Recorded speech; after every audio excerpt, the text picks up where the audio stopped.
মানুষের মন বড়ই বিচিত্র।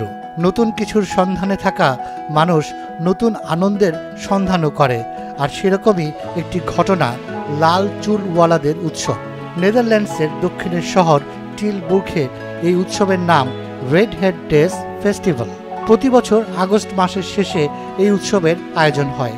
সারা বিশ্ব থেকে হাজার হাজার লাল চুলের মানুষ পরিবার ও বন্ধুদের সঙ্গে নিয়ে এই উৎসবে যোগ দেন। বসুন্ধরা টিস্যু, অশুদ্ধতার বিরুদ্ধে এক বিন্দুও ছাড় নয়। এই বছর বিশ্বের ৮০টি দেশের কয়েক হাজার লাল চুলের মানুষ এই উৎসবে যোগ দিয়েছেন।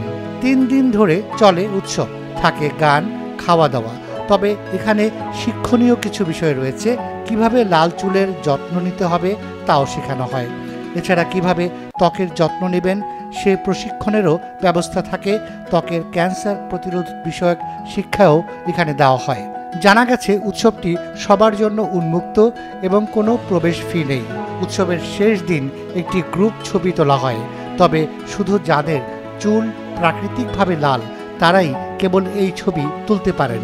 ২০১৩ সালের রেড হেড ডেস উৎসবে প্রাকৃতিক লাল চুলওয়ালাদের মানুষের সবচেয়ে বড় সমাবেশ শিরোনামে গিনেস ওয়ার্ল্ড রেকর্ড হয়।